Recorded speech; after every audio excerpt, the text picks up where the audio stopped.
آپ کی وجہ سے ہماری بات قوم تک پہنچ جاتی ہے۔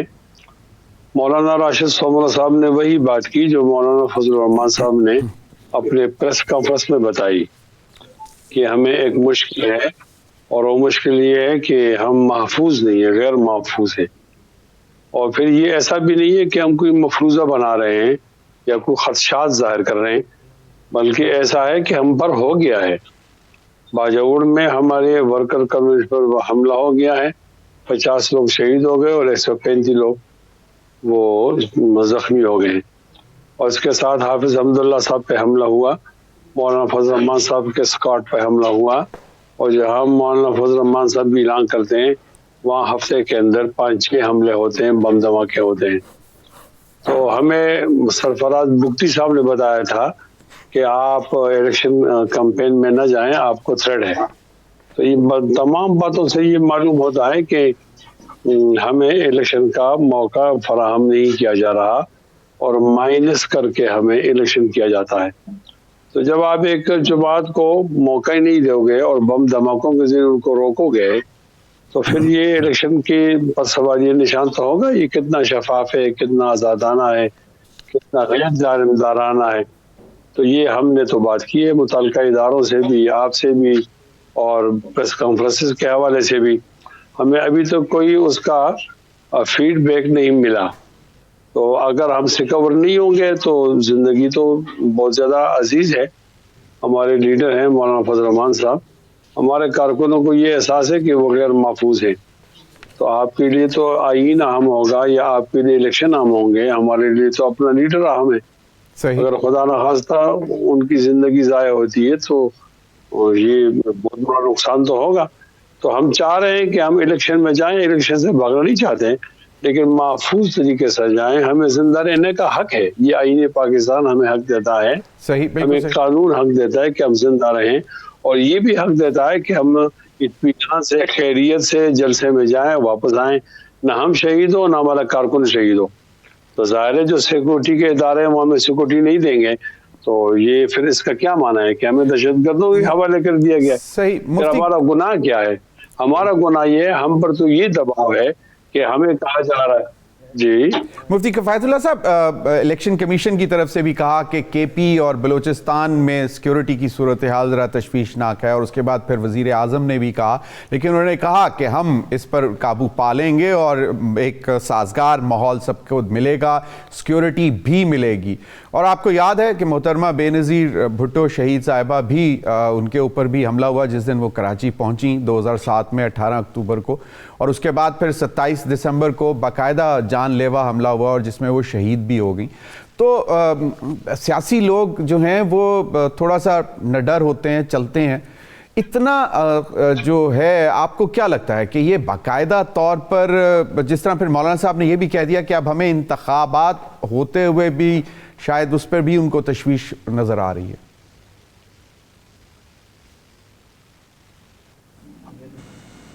دیکھیں، آپ جو بے نظیر بھٹو صاحبہ کی بات کرتے ہیں نا، یہ آپ اچھا نہیں کرتے، یہ تو آپ ہمیں مزید ڈرا رہے ہیں۔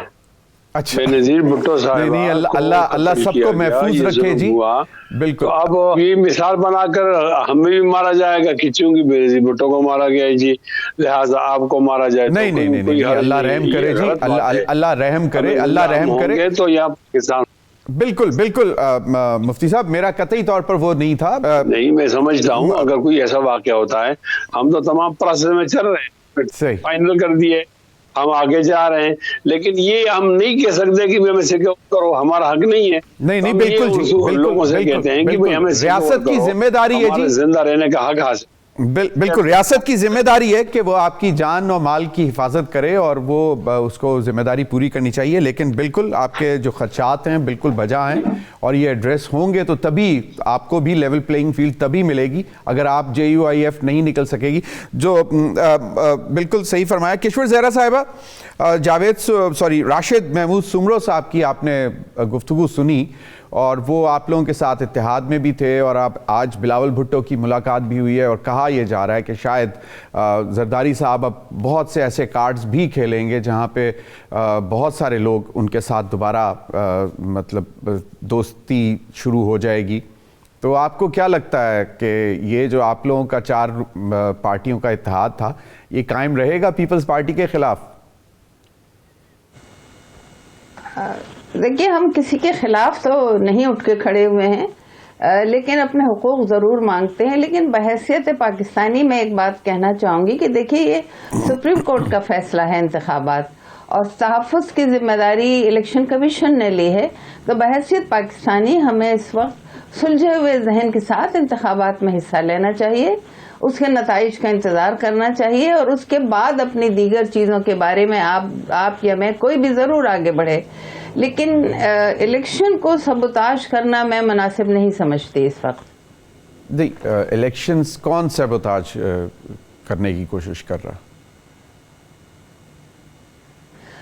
دیکھیے جیسا کہ آپ لوگوں نے ذکر کیا، ہم نے بھی ٹی وی پہ دیکھا کہ فضل الرحمان صاحب کے اوپر حملہ کیا گیا، آج اور کئی جگہ کا ذکر سننے میں آیا. تو ہماری کوشش یہ ہونی چاہیے کہ اس قسم کی منفی چیزوں کو ہمیں ختم کرنے کے بارے میں سوچنا چاہیے، کیونکہ یہ واقعات افسوسناک ہیں لیکن انہیں ختم بھی کیا جا سکتا ہے اور قابو بھی پایا جا سکتا ہے. اور حکومت خود اس بات کی، اور جبکہ ہماری افواج پاکستان خود اس بات کی ذمہ داری لے رہی ہیں سیکیورٹی کے، تو ہمیں وہ ہے نا، if you think positive you will find positive. تو ہمیں کیونکہ ایک فیصلہ آ گیا ہے اور پوری قوم چاہتی ہے کہ الیکشن ہو، اچھا ہو برا ہو غلط ہو صحیح ہو، اس پہ نہ جائیں. لیکن اس وقت ایک بات صاف نظر آ رہی ہے کہ 8 فروری کو الیکشن ہونا ہے. صحیح کشور صاحبہ کے اوپر چلنا چاہیے. کشور صاحبہ میں تو یہی سمجھتی ہوں. کشور صاحبہ بالکل صحیح فرما رہی ہیں آپ کہ مثبت سوچ ہونی چاہیے، اور ہمیں دعا بھی یہی کرنی چاہیے کہ سب محفوظ رہیں اور ایک بہت پرامن انتخابات ہوں. لیکن ایک جماعت واضح طور پر بتا رہی ہے اور ایویڈنسز موجود ہیں، اس وجہ سے جو ہے وہ خدشات اور تشویش پیدا ہو رہی ہے، اس وجہ سے بات ہو رہی ہے. ہمارے پازیٹیوٹی میں کمی نہیں ہے، ہم تو مطلب دعا گو بھی ہیں اور ہم یقین رکھتے ہیں کہ جب انتخابات ہوں گے تو بہت پرامن ماحول میں ہوں گے. تو ہمیں اس میں تو بالکل یقین ہے. لیکن آپ کی بات بالکل صحیح ہے اور آپ لوگ کسی کے خلاف نہیں ہیں، لیکن جنرلی تو یہی کہا جا رہا تھا کہ پیپلز پارٹی کے خلاف ہے سب اتحاد جو سندھ میں ہو رہا ہے. بالکل صحیح.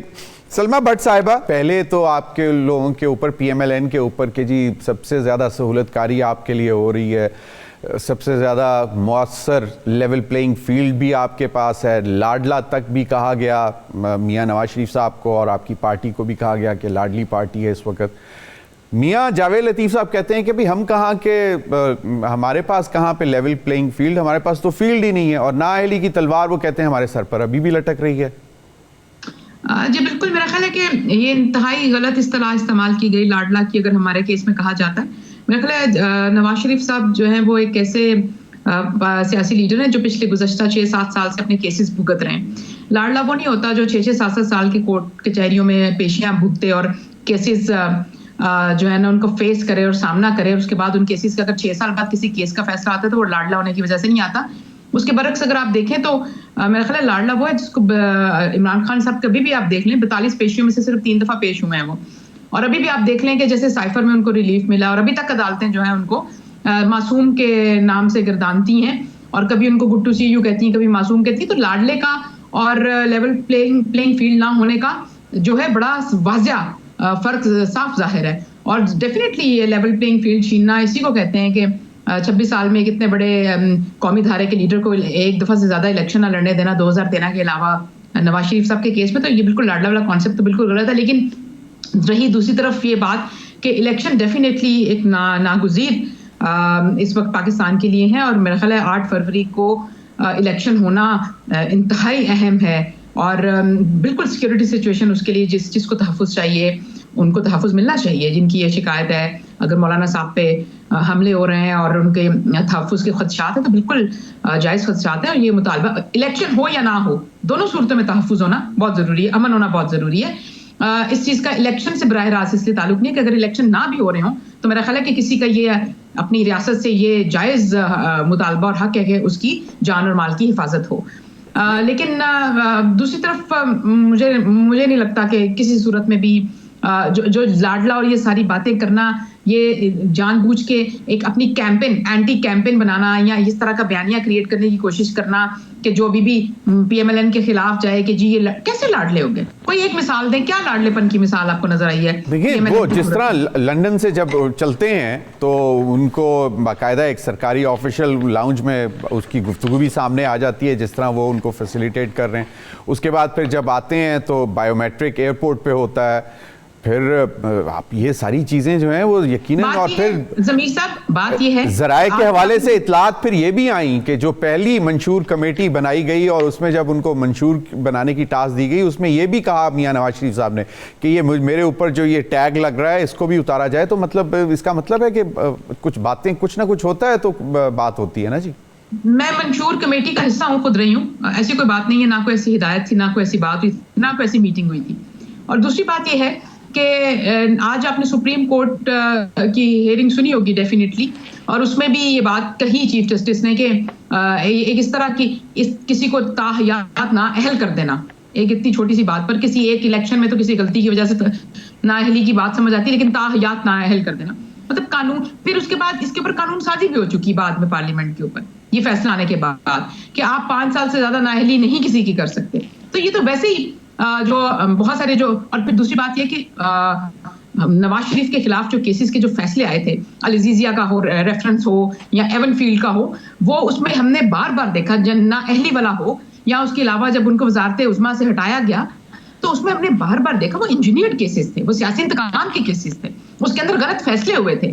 عدالتوں نے یہ خود اس کا اقرار کیا اور اس کے اوپر کمنٹس آئے. تو اب آپ کو ریلیف بھی تو مل رہا ہے جی عدالتوں سے, اور اب صرف ایک ہی کہتے, میں اس کو نہ ریلیف سمجھتی ہوں نہ انصاف سمجھتی ہوں. انصاف یہ نہیں ہوتا کہ آپ کسی کے 5-6 سال اتنے قومی دھارے کے لیڈر کے میڈیا ٹرائل کر کے اس کے 5 سال برباد کر کے اس کا سیاسی کیریئر داؤ پہ لگا کے تاحیات نہ اہلی دیکھ کر, تو پھر انصاف کیا, انصاف کیسے ہوتا ہے؟ صدارت چھین کر اور اس کے بعد 5 یا 6 سال کے بعد ایک فیصلے جس میں آپ کو کچھ نہیں مل سکا, آپ کے پاس کوئی ثبوت نہیں, آپ کچھ ثابت نہیں کر سکے, اور اس کے بعد آپ کہیں کہ سلمہ بٹ صاحبہ تو پھر انصاف کیسے ہوگا؟ نہیں انصاف, پھر انصاف کیا ہونا چاہیے, انصاف کیسے ہونا چاہیے, انصاف پھر کیسے ہونا چاہیے؟ آپ اس کو ریلیف کہہ رہے ہیں, تو پھر انصاف کیسے ہوگا, کس طرح ہوگا, کیا چاہتی ہیں مجھے بتائیں. جو پاکستان کے پچھلے 5 سال برباد کیے گئے ہیں, جو معیشت 6.5 سے منفی میں لے جائی گئی ہے, جو اب 25 کروڑ عوام کی روٹی چاول چینی ادویات, بچوں کی سکولیں, بجلی کے بل جو ہے وہ چھینے گئے ہیں, جو لوگوں کی زندگیاں اجیرن کی گئی ہیں, روزگار ختم کیا گیا ہے, غربت بڑھائی گئی ہے, مہنگائی بڑھائی گئی ہے. آپ کے اپنے لیڈر, ایک منٹ سلمہ صاحبہ, آپ کے اپنے لیڈر محمد زبیر صاحب نے کہا کہ جب حکومت آئی آپ کے پاس, پی ڈی ایم کے پاس, اس سے پہلے 13% تھی مہنگائی اور اب جو ہے وہ 35 سے 40% تک گئی ہوئی, اور انہوں نے کہا کہ یہ صرف الزام لگانا پچھلی حکومت پر کافی نہیں ہوگا, گورننس کے بھی ایشوز تھے. خیر یہ تو اب وہ بھی کہہ چکے ہیں. آئی ایم ایف کا جو معاہدہ ہم سے پچھلی حکومت چلیں اس پر مزید بھی چلیں, صحیح, ابھی مجھے بریک کا کہا جا رہا ہے, بریک کے بعد آئیں گے. خرم دستگیر صاحب نے بھی ایک بات کی ہے کہ جی میاں نواز شریف صاحب کا مقابلہ کس سے ہے, وہ بھی آپ کو سنائیں گے. Stay with us.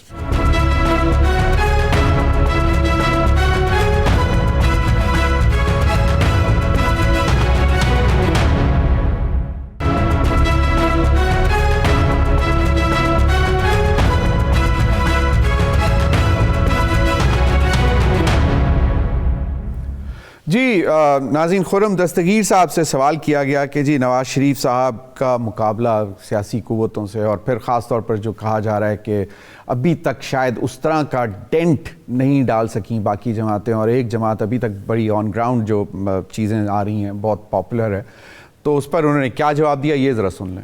شریف اور مسلم لیگ نون کا مقابلہ مہنگائی سے ہے, ہمارا مقابلہ بے روزگاری سے ہے, ہمارا مقابلہ پاکستان کی جو خارجہ پالیسی ہے اس کی بہتری کی طرف ہے. لہذا ہم تو اس ملک کی ترقی کا ایجنڈا لے کر آئے ہیں, جمہوریت کی مضبوطی کا ایجنڈا لے کر آئے ہیں, پاکستان کا جھنڈا اونچا کرنے کا ایجنڈا لے کر آئے ہیں. یہی ہمارا مقابلہ ہے اور یہی ہماری کاوش ہے. جی مفتی کفایت اللہ صاحب، مقابلہ وہ کہتے ہیں کہ جی صرف ان چیزوں کے ساتھ ہے، کسی اور کے ساتھ نہیں ہے. پنجاب میں آپ لوگوں نے بھی شاید کہا کہ بھئی کچھ سیٹ ایڈجسٹمنٹ ہو جائے اور اس پر شاید کوئی وہ نہیں مانے یا کوئی معاملات آگے نہیں بڑھے، اور اس کے بعد پھر ہم نے دیکھا کہ پی ایم ایل این کی لیڈرشپ مولانا فضل الرحمان صاحب کے صاحبزادے کہ خوشی کے موقع پر ولیمے پر بھی نہیں آئے اور زرداری صاحب بھی آئے، چیئرمین سینٹ بھی آئے. تو اب پی ایم ایل این کے ساتھ حالانکہ صدر رہے مولانا فضل الرحمان صاحب پی ڈی ایم کے اور ڈرائیونگ فورس تھے، اور 16 مہینے کے جو اس سے پہلے جتنی جدوجہد کی مولانا فضل الرحمان صاحب اس میں بہت ایک اہم کردار ادا کرتے رہے، سب جماعتوں کو لے کر چلتے رہے. اب آپ کو کیا لگتا ہے کہ یہ پی ایم ایل این کے یہ کلیمز کیا ہیں؟ دیکھیں، ہماری قربت تو ہے پی ایم ایل این سے اور ایک حد تک ذہنی ہم آہنگ بھی ہے، ہمیں قریب پڑھتے ہیں اور ہمارے درمیان احترام کا رشتہ بھی ہے، لیکن احترام الگ چیز ہے اور الیکشن الگ چیز ہے نا. صحیح. ہم الیکشن ہی احترام کسی کا نہیں کر سکتے. وہاں اپنے پارٹی کا مفاد ہوتا ہے، ہر ایک پارٹی اپنے جھنڈے اور ایجنڈے کے ساتھ اترتی ہے، عوام کے پاس جاتی ہے، تو ہر ایک پارٹی سمجھتی ہے کیا سوٹ کرتا ہے، تو ہم کیس ٹو کیس دیکھتے ہیں. تو ہمیں جہاں سوٹ کرے گا ہم ضرور اس طرح کریں گے، جہاں سوٹ نہیں کرے گا وہاں معذرت کریں گے. میرے خیال میں اس بات کو بنیاد نہیں بنانا چاہیے کہ یہ جماعتیں دونوں نزدیک ہیں تو نزدیک ہونے کی وجہ سے ان کا لازمی اتحاد ہوگا. اب میں خود N15 سے میاں نواز شریف صاحب کے مقابلے میں امیدوار ہوں، تو اس میں ناراضی کی کیا بات ہے؟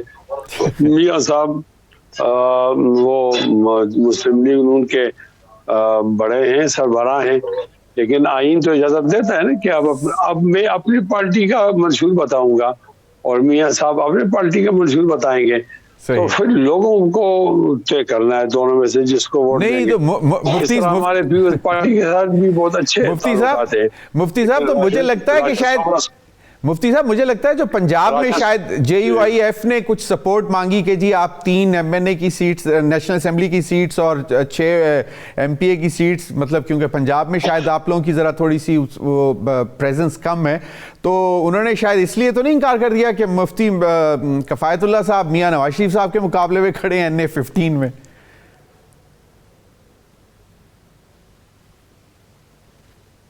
نہیں یہ پہلے سے تو ایسا، میں تو نہیں کھڑا، وہ کھڑے ہیں.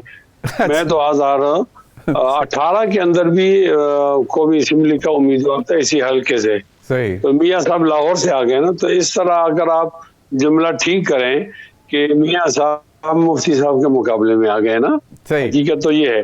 میں کہتا ہوں ہر ایک پارٹی کی اپنی اپنی وہ شناخت ہے، تو اس میں ایسی کوئی بات نہیں ہے. صحیح، بالکل. ان کے NA15 میں کسی نے چیلنج بھی کر دیا، ہو بھی جاتی ہے اور نہیں ہو جاتی. صحیح، NA15 میں کسی نے چیلنج بھی کر دیا. بالکل صحیح. کشور زہرا صاحبہ، پی ایم ایل این میاں شہباز، جی میاں شہباز شریف صاحب جس حلقے سے کراچی سے لڑ رہے ہیں وہاں پہ مصطفیٰ کمال صاحب بھی لڑ رہے ہیں، تو آپ لوگوں کے تعلقات کیسے چل رہے ہیں؟ کہاں پہ؟ کیونکہ ہمیں یہی بتایا جا رہا تھا کہ جہاں پر P M L N strong ہوگی وہاں پر ایم کیو ایم ان کو سپورٹ کرے گی، اور جہاں پہ ایم کیو ایم اسٹرانگ ہوگی وہاں پہ P M L N support کرے گی. تو یہ تو ایک دوسرے کے بالکل مقابل آ گئے.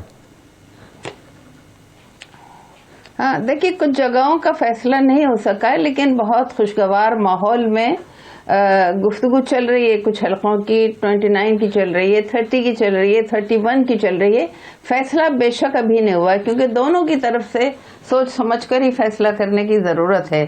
کیونکہ دیکھیے ایم کیو ایم کے ساتھ ایک میں تو ٹریجڈی کہوں گی کہ یہ رہی ہے کہ ہم سب کے آزمائے ہیں، ہمارے نون لیگ بھی، پیپلز پارٹی بھی. ابھی آپ لوگ ذکر کر رہے تھے پیپلز پارٹی کے حوالے سے کہ ہم پتہ نہیں اس کے لیے کیا کر رہے ہیں، ایسا قطعی نہیں ہے. دیکھیں، جب پاکستان کی سالمیت کی بات آ جاتی ہے تو اس سے زیادہ پرائرٹی پہ ہمارے لیے کوئی بھی چیز نہیں ہوتی ہے. تو اس وقت نون لیگ سے بھی جو بات چیت ہو رہی ہے وہ اسی سلسلے میں ہو رہی ہے کہ جس میں وہ بھی انکمفرٹیبل نہ ہو اور ہمارے عوام بھی انکمفرٹیبل نہ ہو. کیونکہ دیکھیے، ہم عوامی نمائندوں میں سے، عوام سمجھدار ہے، پڑھے لکھے لوگ ہیں یہاں پر، جن شہروں میں کہ ہم رہے ہیں ان کے سوالات کا بھی ہمیں جواب دینا ہوتا ہے. تو ہم یکسر کسی ایک بنیاد پہ جواب نہیں دے سکتے ہیں، لیکن ہم مفاہمت چاہتے ہیں اور اسی ماحول میں گفتگو ہو رہی ہے. آج نہیں تو کل اور کل نہیں تو پرسوں کوئی نہ کوئی بہتر اور مناسب فیصلہ ہوگا. صحیح. سلمہ بٹ صاحبہ، بلاول بھٹو زرداری صاحب آج سے لاہور پہنچ رہے ہیں، ڈیرے ڈال رہے ہیں. کل CEC کا اجلاس بھی لاہور میں بلا لیا ہے، اور کہا یہ جا رہا ہے کہ شاید آپ لوگوں کی جو انڈرسٹینڈنگ تھی IPP کے ساتھ وہ ختم ہو گئی ہے، اور ذرائع کے حوالے سے یہ آ رہا ہے کہ صرف PMLQ کے ساتھ جو معاملات طے ہوئے تھے اپریل 2022 میں اسی کو آنر کیا جائے گا، اور IPP کے ساتھ شاید اب کوئی سیٹ ایڈجسٹمنٹ یا سپورٹ یا الائنس نہیں ہوگا. اور اس پر شاید پیپلز پارٹی جو کہ بہت کمفرٹیبل محسوس کر رہی تھی اپنے آپ کو ساؤتھ پنجاب میں، IPP بننے کے بعد شاید ان کو تھوڑا سا لگا کہ یہ غلط ہو گیا. اور جہانگیر خان ترین صاحب ساؤتھ پنجاب کی بڑی شخصیت، نامی گرامی، ان کا اپنا جہاز اڑتا ہے، پیسہ ہے، عزیزداری، رشتہ داریاں، تعلق داری، اور بڑا نام. تو اب وہ شاید IPP کے ساتھ اگر پیپلز پارٹی جا کے مل جاتی تو آپ لوگوں کو شاید کچھ نقصان نہیں ہو جائے گا. نہیں جی، مجھے لگتا ہے کہ ہم بڑے کمفرٹیبل سچویشن میں ہیں. ہمارے پاس پنجاب میں ایسی کوئی وہ ہمارے پاس ہم سیٹ ایڈجسٹمنٹ اس لیے نہیں کرنا چاہتے PMLN الحمدللہ کہ ہمارے پاس کوئی ہم خطرے میں ہیں یا ہمیں کوئی مسئلہ ہے. جہاں تک رہی بات کچھ جگہوں پہ جہاں پہ دیکھیں ابھی تو ویسے ہی قبل از وقت ہے، ابھی الیکشن سے پہلے تک بہت متعدد پولیٹیکل پارٹیز ہیں، سب پارٹیز کے آپس میں نیگوسیشنز ہوں گی، اچھی بات ہے، ہونی چاہیے، اور یہ ماحول سیاسی کمیونٹی کے اندر ہونا چاہیے کہ وہ ایک دوسرے کے ساتھ بات کریں، مشاورت کریں. اگر کہیں سیٹ ایڈجسٹمنٹ بنتی ہے یا ملک کے وسیع تر مفاد میں کہیں پہ الحاق کرنا پڑتا ہے، اتحاد کرنا پڑتا ہے، تو یہ ساری بڑی مثبت چیزیں ہیں جمہوریت کو آگے لے کر چلنے کے لیے اور الیکٹورل پروسیس کو اچھے طریقے سے کامیاب بنانے کے لیے. اور اس میں تو کوئی دوسری رائے نہیں ہے. لیکن دوسری طرف جو آپ یہ کہہ رہے ہیں کہ ہمیں کوئی خطرہ نہیں ہے سیٹ ایڈجسٹمنٹ ہونے یا نہ ہونے دونوں کی صورت میں، لیکن اگر کسی جگہ پر پارٹی یہ ڈیسائیڈ کرتی ہے کسی پارٹی کے ساتھ نیگوسیشن کے بعد کہ ہمیں کہیں پہ سیٹ ایڈجسٹمنٹ کرنی چاہیے تو بھی ٹھیک ہے. اگر کہیں پہ سیٹ ایڈجسٹمنٹ نہیں ہوگی تو وہاں مقابلہ ہوگا. ویری سمپل، الیکشن ہے، سب کا رائٹ ہے، سب کی پارٹی ہے، سب کے منشور ہے، اور الیکشن میں اترنا، میدان میں اترنا سب کے لیے ایک جتنا رائٹ ہے. It should be a free and fair medium for everyone. بالکل صحیح. ایک سلمہ بٹ صاحبہ، محمد زبیر صاحب نے جو انٹرویو دیا اس میں انہوں نے یہ کہا کہ سابق army chief general retired Bajwa صاحب کے ساتھ جو ان کی طویل ملاقاتیں ہوئیں، ایک 4 گھنٹے کی، ایک 3 گھنٹے کی، اس کے نتیجے میں ہی شاید PDM بنی ہے. میں مفتی صاحب سے بھی پوچھنا چاہوں گا. اور اس کے بعد انہوں نے یہ بھی کہا کہ جو حالات خراب ہوئے جس طرح میں نے پہلے بھی کہا وہ، اور پھر جو ایک الزام لگ رہا تھا کہ جی آپ لوگ ڈیل کر کے آتے ہیں، ڈیل کر کے چلے جاتے ہیں، تو اس کو تو وہ جسٹیفائی نہیں کر رہے محمد زبیر صاحب کی سٹیٹمنٹ کہ جی سپیس جتنی بھی ملی مریم نواز صاحبہ کو ان کی ان ملاقاتوں کی وجہ سے ملی. مجھے معلوم نہیں ہے کہ زبیر بھائی کی کیا ملاقاتیں ہوئیں اور کیا گفتگو ہوئیں. اس پہ میرا خیال آپ زبیر صاحب سے ڈائریکٹ کمنٹ لے لیں تو زیادہ اچھا ہوگا. میں اس پہ کچھ ایسا کمنٹ نہیں کر سکتی کیونکہ میں نے ان کا وہ انٹرویو سنا نہیں ہے اور مجھے معلوم نہیں ہے کہ اس طرح کی ان کی ملاقاتوں میں کیا ہوا. میرے پاس اس کے لیے کوئی ایسا I am not a witness to it and I don't know. I think آپ ان سے اگر کمنٹ لے لیں تو زیادہ اچھا ہوگا. چلیں، بالکل صحیح. مفتی کفایت اللہ صاحب ایک بات بتائیں کہ PDM جو ہم نے سنا تھا وہ بلاول بھٹو صاحب نے ایک میٹنگ کال کی تمام اپوزیشن، اس وقت کی اپوزیشن کی جماعتوں کی، اور پھر ڈیسائیڈ ہوا کہ PDM بنے گی اور مولانا فضل الرحمان صاحب کو صدر بنایا، اور ایک بہت ہی اہم فیصلہ تھا. اس کے بعد پیپلز پارٹی خیر PDM سے علیحدہ ہو گئی لیکن آپ لوگ سب اپوزیشن میں اکٹھے رہے. محمد زبیر صاحب کہتے ہیں کہ شاید ان کی ملاقاتوں کے نتیجے میں PDM بنی، تو اس کو آپ کیسے دیکھتے ہیں؟ یہ زبیر صاحب کی گفتگو میں نے نہیں سنی. اور پھر جب ان کے گھر کے لوگ سلمہ بٹ صاحبہ اس کا دفاع نہیں کرتی تو ہم تو گھر کے لوگ نہیں ہیں، ہم تو محلے کے لوگ ہیں نا، دوسرے گھر میں رہتے ہیں. لیکن باقاعدہ جی بہرحال ایک ضرورت تو تھی جی، اور میں کہتا ہوں ایک مشترکہ مقاصد کی ضرورت تو تھی. ہم بھی وہاں روڈوں پر تھے، دھرنے دے رہے تھے، ملین مارچ کر رہے تھے، اور مسلم لیگ نون بھی احتجاج میں تھی اور پیپلز پارٹی بھی احتجاج میں تھی. اب یہ بن گئی ہے. تو کبھی کبھی دو چیزیں اتفاقاً واقع ہو جاتی ہیں اور اس کا ایک سے کوئی تعلق نہیں ہوتا، اور کبھی کبھی تعلق بھی ہوتا ہے. تو چونکہ پوری تصویر میرے سامنے نہیں ہے تو میں اس پہ کوئی مناسب کمنٹ نہیں کر سکتا.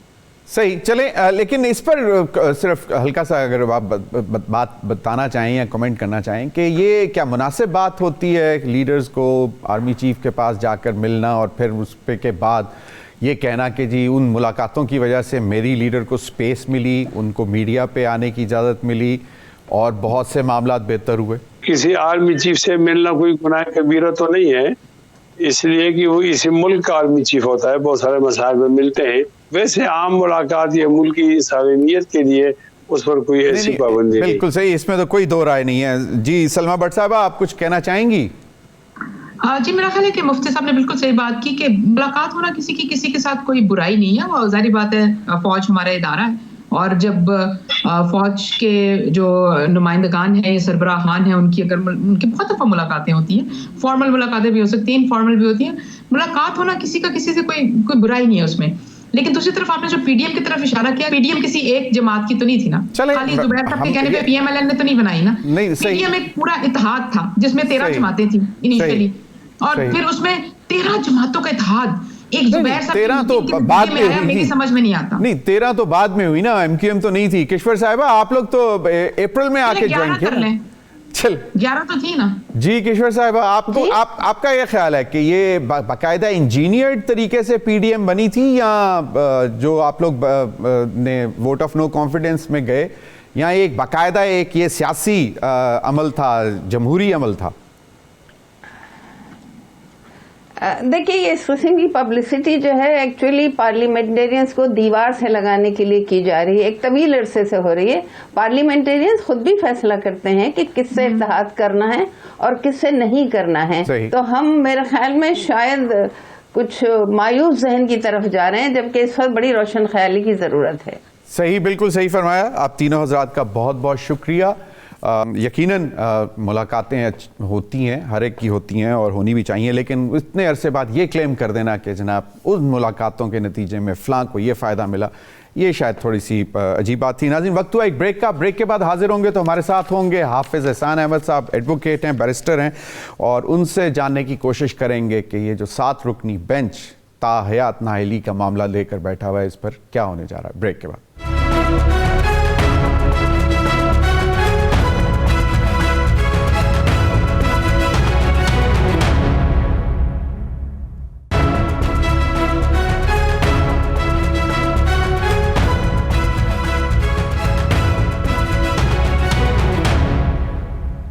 ویلکم بیک ناظرین اس سیگمنٹ میں ہمیں جوائن کیا حافظ احسان احمد صاحب نے. سینئر لائر ہیں اور ہمیں گاہے بگاہے سمجھاتے بھی رہتے ہیں قانون, اور بڑی گہری نظر رکھتے ہیں جو بھی بڑے سیریس قسم کے معاملات. اور آپ کو معلوم ہے 62(1)(f) کے تحت جو تا حیات نااہلی کا معاملہ تھا وہ آج ایک لارجر بینچ, 7 رکنی لارجر بینچ نے سنا, اور اس میں بڑی دلچسپ قسم کی چیزیں بھی ہیں. اور سب سے امپورٹنٹ یہ ہے کہ اگر ہمیں یاد پڑتا ہے کہ اس پہ ریویو بھی ہوا تھا شاید, اور اس کو بھی اڑا دیا گیا تھا, لیکن اس کے باوجود ابھی اس کو دیکھ رہے ہیں. اور مین ریزن جو ہے اس کو دیکھنے کی کہ وہ الیکشن ایکٹ جو نیا 2017 کا جو ترمیمی ایکٹ آیا تھا اس کے تحت نااہلی 5 سال کی کر دی گئی تھی, اور اسی معاملے کو لے کر اب چل رہا ہے. اور آپ کو معلوم ہے کہ اس کی وجہ سے جہانگیر خان ترین جیسے میاں نواز شریف اور کافی سارے لوگ ہیں جو اس کی لپیٹ میں آئے ہوئے ہیں. اس پر ہی بات کریں گے. حافظ احسان احمد صاحب, اب 4 جنوری تک سماعت ملتوی ہوئی ہے, لیکن بہت سارے اس میں سوالات ابھی آ بھی رہے ہیں اور اٹھائے بھی جا رہے ہیں کہ یہ جس طرح انہوں نے کہا کہ جی بہت سنگین جرم بھی ہوتے ہیں, لیکن اس میں بھی کوئی اس قسم کا مطلب نہیں ہوتا کہ وہ الیکشن نہ لڑ سکیں, قتل کے مقدمات ہوتے ہیں, بہت کچھ ہوتا ہے. تو اس کو اب آپ کس طرف جاتا دیکھ رہے ہیں ویسے؟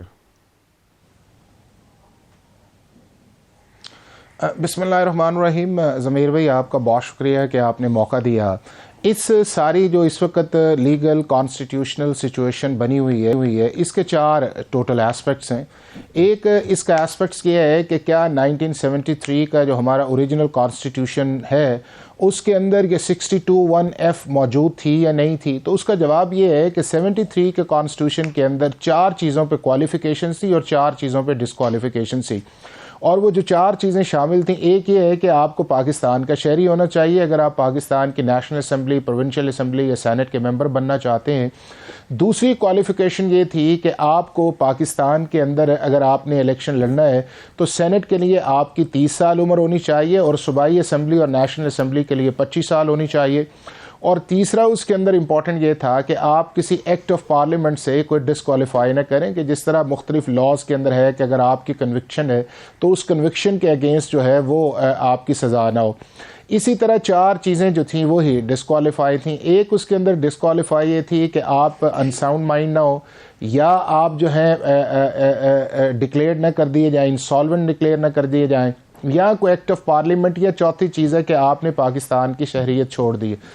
اب یہ ساری چیزیں 1985 تک چلتی رہیں، اور 1985 کے اندر پہلی دفعہ جو ہے جب بہت ساری امینڈمنٹ آئیں، جب جنرل ضیاء الحق صاحب آئے اور انہوں نے 8ویں ترمیم لے کے آئے، تو اس کے اندر انہوں نے 62 اور 63 کے اندر ایک کے اندر 4 نئی چیزیں پیدا کیں، یعنی کہ کانسٹیٹیوشن کے اندر ڈالیں۔ جو 62 تھا اس کے اندر تھا EFG اینڈ HG، جس کے اندر آپ کا صادق امین بھی آ گیا، جس کے اندر آپ کا جو ہے کہ آپ پاکستان کی انٹیگریٹی کے خلاف نہ ہو، اس کے اندر آپ یہ آ گیا کہ آپ رائٹیس، سجیشیس اور آپ کا گڈ کریکٹر، جس کے اوپر آپ آبزرویشنز بھی آئی ہیں۔ اسی طرح بہت ساری امینڈمنٹس جو تھیں وہ 14 نئی جو تھیں وہ ڈالی گئیں۔ 63 کے اندر جو آرٹیکل 63 ہے کہ اس کے اندر یہ ہے کہ 5 سال سزا ڈال دی گئی کہ اگر آپ کسی جگہ کنوکٹڈ ہیں اور آپ کا 2 سال سے زیادہ ہے تو آپ کی 5 سال آنی چاہیے، اور اس طرح آپ کا ڈیفالٹ نااہلی 5 سال کے لیے لون کے متعلق آ گئی، یا گورنمنٹ، یہ ساری چیزیں چلتی رہیں۔ 5 سال کی نہلی 63 کے اندر پہلی دفعہ جو ہے وہ نہلی ہونی چاہیے۔ اس کے بعد یہ ہے کہ جب 18th امینڈمنٹ آئی تو اس کے اندر نیا اس دونوں پروویژنز کو ری اوور ہال کیا گیا اور کچھ چیزوں کی انڈورسمنٹ کی گئی، اور ایک چیز جو ہے 63 کے اندر انہوں نے 63G جو ہے اس کے اندر ڈال دیا گیا کہ اگر آپ مورل ٹرپیچوڈ کے اندر آتے ہوں تو آپ کی جو نہلی کی سزا ہے وہ 5 سال ہے، اور 62F کے اندر انہوں نے ڈال دیا کہ آپ کا کوئی کورٹ آف لا سے ڈکلریشن جو ہونا چاہیے، یعنی کہ ریٹرننگ آفیسر اگر آپ کو ان گراؤنڈز کی بنیاد کے اوپر کرتا ہے جس کے اندر یہ آپ کا صادق امین یا ایک سمیرری پروسیڈنگز کے اندر آتا ہے تو آپ کو ڈسکوالیفائی نہیں کیا جائے گا۔ اب چونکہ جنرل مشرف صاحب دور کے اندر جو تھا، آپ کو یاد ہوگا کہ ایک آیت امینڈمنٹس یہ آ گئی تھی کہ جس کے اندر BA کو انہوں نے کمپلسری کر دیا تھا اگر آپ پاکستان کے الیکٹرل پروسیس کے اندر جاتے ہیں، اور اس سے پھر آپ نے دیکھا کہ بہت ساری جو تھیں وہ ڈگریز آئیں یونیورسٹیز نان ریکگنائز انسٹیٹیوشنز کا کر کے، تو الٹیمیٹلی مختلف سٹیجز کے اوپر جو ممبرز آف پارلیمنٹ سے وہ ڈسکوالیفائی ہوئے، اور افتخار چودھری صاحب کے دور کے اندر آپ نے دیکھا ہوگا کہ نہ صرف ان کو ڈسکوالیفائی کیا گیا بلکہ ان کے خلاف سیشن ججز کو کہا گیا کہ ان کے خلاف جو ہے وہ کرمنل پروسیڈنگز بھی کریں، اور بہت ساروں کو اس کے اندر ایکوئٹ بھی ہوئی، بہت ساروں کو سزائیں بھی آئیں۔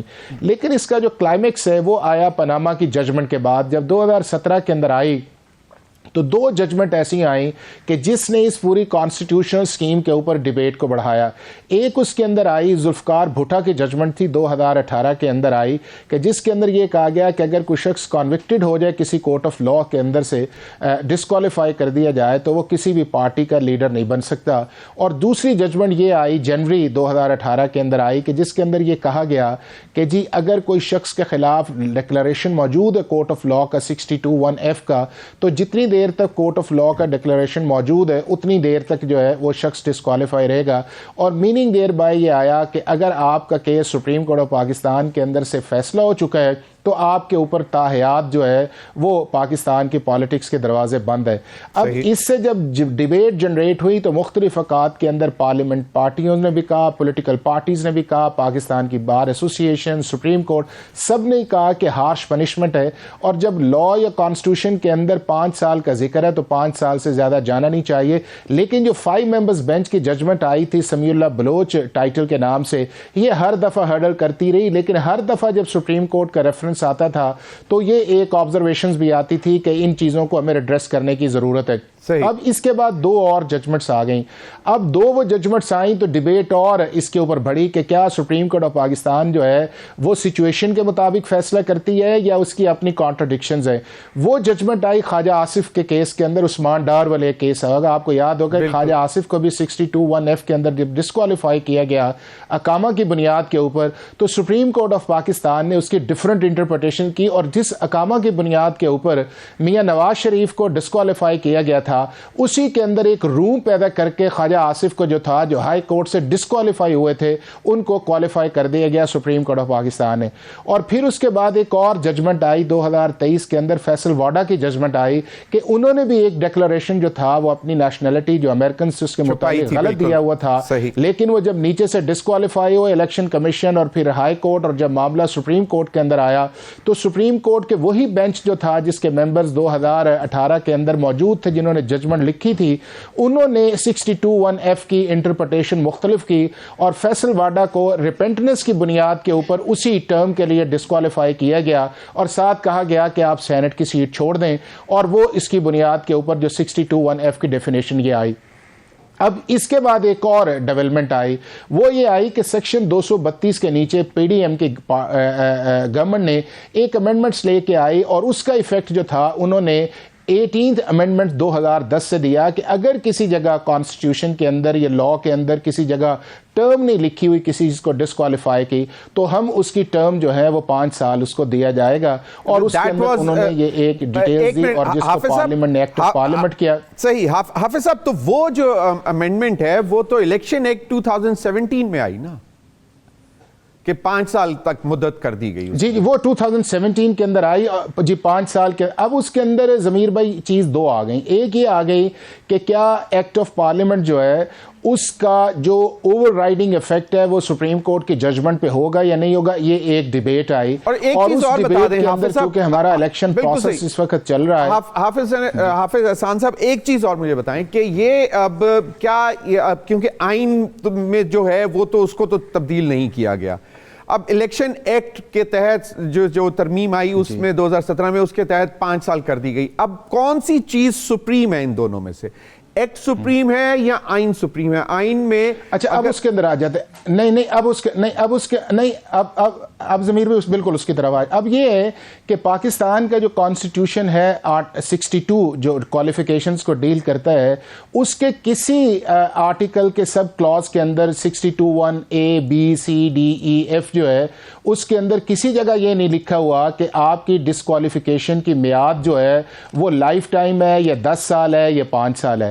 آپ کی جو ڈسکوالیفیکیشن ہے اس کے اندر 2 جگہ جو ہے وہ آپ کی میعاد کا ذکر ہے, ایک 63(1)(g) کے اندر اور جس کے اندر مورل ٹرپیچیوڈ ہے, اور ایک یہ ہے کہ 63(1)(h) کے اندر ہے کہ اگر آپ کو کسی جگہ 2 سال سے زیادہ سزا ہو جائے تو آپ کی ڈسکوالیفیکیشن اس سزا پوری کرنے کے بعد 5 سال کی ہے. اب جب آپ کا 62 کے اندر میعاد کا ہی ذکر نہیں تھا تو سپریم کورٹ آف پاکستان نے 2018 کے اندر جو تھا اس کو سٹریچ کیا, اور سٹریچ کر کے انہوں نے میعاد کا ذکر نہیں کیا تھا بلکہ انہوں نے ایک ڈکلریشن کا ذکر کر دیا جو 18th امینڈمنٹ کے اندر آیا کہ اس 62(1)(f) کے اندر اگر آپ نے کسی کو ڈسکوالیفائی کرنا ہے تو کورٹ آف لا کا ڈکلریشن چاہیے.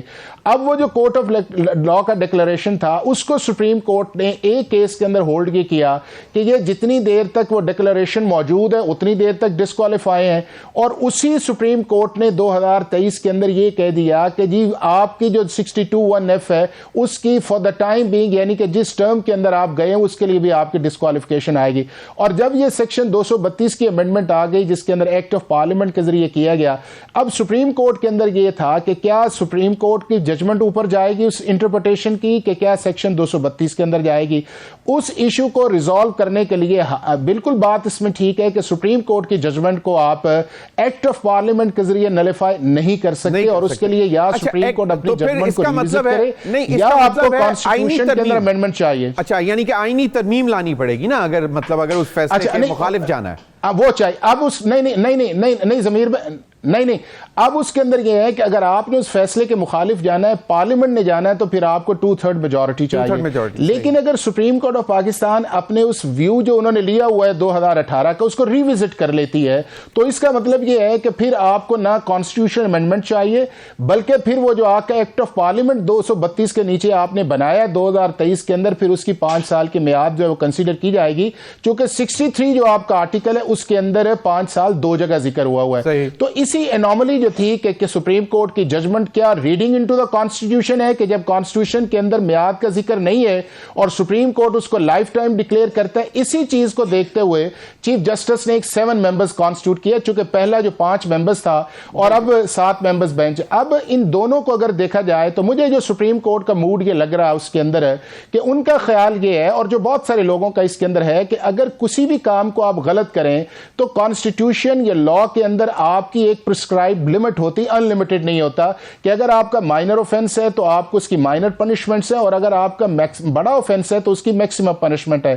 اور کانسٹیٹیوشن کے اندر جو میکسیمم پنشمنٹس آپ نے دی ہوئی ہے وہ 5 سال دی ہوئی ہے, کہ اگر کوئی شخص 2 سال سے زیادہ کرتا ہے, مثلا اگر وہ کسی ٹیررسٹ ایکٹیویٹی کے اندر بھی انوالو ہوتا ہے اور اس کے بعد اس کی سزا پوری ہو جاتی ہے تو وہ اس کی بھی 5 سال ہے. اگر کوئی شخص مرڈر کر کے واپس اپنی سزا لائف امپریزنمنٹ یا 14 سال یا 10 سال پوری کرتا ہے, اس کی بھی اتنی ہے. یا کچھ طرح کے آپ کے جو ہینیس اوفینسز ہیں یا مائنر اوفینسز ہیں, کانسٹیٹیوشن کے اندر 63 کے اندر اس سے اوور اینڈ اباؤ, جو بھی سزا ملی ہے ان کو, لیکن اس کیس میں تو ڈائریکٹ سزا ہی یہ تھی کہ جی آپ نااہل ہو گئے, اس سے اوپر جا کے. بالکل. اچھا نہیں اس کے اندر یہ ہے, اب اس کے اندر ضمیر بھائی دو چیزیں. اب 2 چیزیں یہ ہیں کہ اگر آپ کوئی کرائم کرتے ہیں تو اس کے اندر ایک پنشمنٹ کا کانسیپٹ آتا ہے. مثلا اگر آپ نے کوئی بھی پاکستان پینل کوڈ کو وائلیٹ کیا ہے تو اس کا ایک پینل کانسیکوینس لکھا ہوا ہے آپ کے پینل کوڈ کے اندر, اور اس کی سزا جو ہے کسی میں 6 ماہ ہے, کسی میں 1 سال ہے, کسی میں 2 ہے, کسی میں ڈیتھ ہے. اسی طرح دوسرا آپ کا آتا ہے جو سویلین اوفینس ہے. سویلین اوفینس آپ کا یہ آتا ہے کہ آپ نے کسی جگہ کو ایفیڈیوٹ دیا یا آپ نے کسی جگہ کو انفارمیشن دی اور وہ انفارمیشن جو ہے آپ کی غلط ہے. میں نے فرض کیا کہ آپ نے یہ لکھا کہ جی میری ایج جو ہے وہ 25 سال ہے, لیکن آپ کا CNIC کہتا ہے کہ نہیں آپ کی ایج 25 نہیں, آپ کی 22 سال. اس کا مطلب یہ ہے کہ آپ نے مس ڈکلیریشن کیا. آپ کا مس ڈکلیریشن یہ ہے کہ آپ کے 2 بیٹے ہیں اور 1 بیٹی ہے, آپ نے 2 کو ڈکلیئر کیا, 1 کو نہیں کیا. آپ کی کوئی پراپرٹی ایسی ہے کہ جو بہت زیادہ ہے اور آپ نے کچھ نہیں. اب اس کا کانسیکوینس لا کے اندر یہ کہتے ہیں کہ اس کو کہتے ہیں سویلین اوفینس, کہ اگر آپ نے کچھ مس ڈکلیریشن کی ہے تو آپ نے جو چیز سبمٹ کی ہے اس سبمشنز کی وجہ سے آپ پہ جو ہے اس چیز کو ریجیکٹ کر دیا جاتا ہے, یعنی کہ آپ ڈس انٹائٹل کر دیے جاتے ہیں. اب وہ جو ڈس انٹائٹلمنٹ ہے وہ آپ کی, correct me if I am wrong, یہ جو میاں نواز شریف صاحب کو جو تاحیات نااہل کیا گیا تھا اقامے کے سلسلے میں, اس میں کنسیلمنٹ کا آنسر تھا کہ آپ نے چھپائی ہے یہ انکم, پرابلی کچھ, correct me if I am wrong, concealment کا ایشو تھا, مس ڈکلیریشن بھی اور کنسیلمنٹ بھی, چھپانا بھی. دیکھیں وہ یہ تھا, دیکھیں یہ ہے دیکھیں چیز یہ ہے کہ جب آپ کوئی بھی آپ کا پاکستان کا شخص جو ہے وہ الیکشن پروسیس کے اندر جاتا ہے تو وہ اپنے نامینیشنز پیپر دیتا ہے اور اس کے اوپر سرٹن ڈیٹیلز ہے, جس طرح آج کل بھی دیے جا رہے ہیں. اس کی جب سکروٹنی آپ کر کے تو جو اس کا ایک ڈکلیریشن ہوتا ہے اس ڈکلیریشن کے اوپر آپ ایکسیپٹ کر لیتے ہیں. لیکن اگر کسی سٹیج کے اوپر جو ہے وہ ڈکلیریشن غلط ثابت ہو جاتا ہے تو آپ کو اپنی سیٹ سے ہاتھ دھونا پڑ جاتے ہیں. اب جب آپ کو ہاتھ دھونا پڑ جاتے ہیں تو کانسٹیٹیوشن کے اندر اس کی میعاد نہیں تھا. یہ جو ہم لائف ٹائم کی بار بار بات کرتے ہیں وہ میاں صاحب کو 2017 کی پاناما کے ججمنٹ کے اندر لائف ٹائم نہیں کیا گیا تھا, انہیں صرف ڈسکوالیفائی کیا گیا تھا, اور ڈسکوالیفائی کیا گیا تھا مس ڈکلیریشن کی وجہ سے. اور مس ڈکلیریشن کا کہا گیا کہ آپ صادق امین نہیں ہے, لہذا آپ کو 62(1)(f) کے اندر ڈسکوالیفائی کر دیا جاتا ہے. اور ان کو فردر جو تھا, جو ان کے اگلے ایشوز تھے جس کے اوپر 3 ریفرنسز آئے اور اس کے اندر 2 میں سزا ہوئی, 1 میں بری ہوئی, اور پھر آپ نے دیکھا کہ ہائی کورٹ سے بری ہو گئے. یہ جو لائف ٹائم کی ہم بات کرتے تھے یہ ہم 2018 کے اندر جو ججمنٹ آئی تھی اس کے اوپر بنیاد کرتے تھے کہ سپریم کورٹ نے کہا ہوا ہے کہ لائف ٹائم. اب اس کا چونکہ میاں صاحب ایک پولیٹیکل لیڈر تھے, جہانگیر ترین کا آپ نے نام لیا, بہت سارے ایسے لوگ جو تھے جن کے میٹرز جو تھے. اب میاں صاحب کا جو کیس تھا وہ نیچے سے نہیں گیا تھا سپریم کورٹ آف پاکستان کے اندر, وہ سپریم کورٹ کے اندر ڈائریکٹ 184(3) کا کیس گیا تھا, اور اس 184(3) کے اندر ان کا ریویو بھی ڈسمس ہوا تھا. اسی طرح جہانگیر ترین کا ڈائریکٹ 180 بالکل اس وقت اپیل تو تھی ریویو میں ڈسمس ہوتا پریکٹس اینڈ پروسیجر تو ابھی آیا ہے نا 2000 بالکل جی تو ابھی آیا ہے اس کے اندر آیا ہے اب اس کے اندر یہ آ گیا ہے کہ اگر سپریم کورٹ آف پاکستان اپنا وہ 2018 کی ججمنٹ کو ریوزٹ کر لیتی ہے جس کا بہت زیادہ گمان ہے کہ اس کو ریوزٹ کرے گی اور وہ یہ کہے گی کہ جب کانسٹیٹیوشن کے اندر میعاد جو ہے اس کا ذکر نہیں ہے تو ہم اس کو لائف ٹائم نہیں کر سکتے بلکہ ہمیں 62 اور 63 کو اکٹھا پڑھنا چاہیے اور اگر 63 کے اندر 2 جگہ 5 سال کی میعاد ہے اور اگر آپ رائٹیس یا سجیشیس یا یہ صادق امین نہیں ہے تو اگر اس کو انگلش میں ٹرانسلیٹ کیا جائے تو اس کا مطلب یہ ہے کہ آپ نے مورل ٹرپچوڈ کیا ہے لیکن اخلاقی طور پہ جو چیز آپ کو کرنی چاہیے تھی وہ نہیں ہے اور اس کی سزا 5 سال. حافظ صاحب اب آپ جو کہہ رہے ہیں کہ 62 اور 63 کو ملا کر پڑھا جائے گا اور اس کے بعد پھر جو الیکشن ایکٹ 2017 میں جو پچھلی 16 ماہ کی حکومت تھی جو اس میں انہوں نے تبدیلی کی اس کو ویٹیج ملے گی کہ وہ 5 سال تو وہ وہیں سے لیا جا رہا ہے جہاں پہ آئین میں 5 سال لکھا ہوا ہے 2 جگہ اور اس سے زیادہ کی نہیں لکھا ہوا اور مطلب 10 سال یا لائف ٹائم کا کہیں نہیں لکھا ہوا. چل اب ایک آخری کوئکلی مجھے چاہیے پروگرام کا وقت ختم ہو رہا ہے کہ ابھی سوال یہ اٹھایا گیا کہ ایسے کیسے ہو سکتا ہے کہ سزا کاٹ لینے کے بعد بھی کبھی انتخابات نہ لڑ سکے. اب یہ ایک وہ کوسچن ہے کہ جو ڈیسائیڈ کرتا ہے کہ آپ نے 5 سال کی سزا اگر کر لی ہے تو اس کے بعد definitely you are eligible to contest elections. یہی بات ہوگی. جی بالکل. اب آپ دیکھیں نا کہ اگر فرض کہ ہم اس کو ایگزامپلز لے لیتے ہیں کہ اگر میاں صاحب جو تھے وہ 2017 کے اندر سپریم کورٹ نے ڈسکوالیفائی کیا تھا اور اس کو پھر اگر 63 کی انٹرپریٹیشن یا سیکشن 232 کے اندر جو 5 سال آئے ہیں جس کو سپریم کورٹ آف پاکستان میرا خیال یہ ہے کہ وہ 2018 کی ججمنٹ کو ریوزٹ کریں گے اور 232 کی لیجسلیشن کی انڈورسمنٹ کریں گے اور 63 کی انٹرپریٹیشن کریں گے. بہت بہت مطابق میاں صاحب کا 2022 کے اندر 5 سال پورے ہوتے ہیں. صحیح. بہت بہت شکریہ حافظ احسان احمد صاحب آپ کا. آپ ہمیشہ ہمیں گائیڈ بھی کرتے ہیں بتاتے بھی ہیں. ناظرین اب تک کے لیے اتنا ہی. اجازت دیجیے. اللہ حافظ.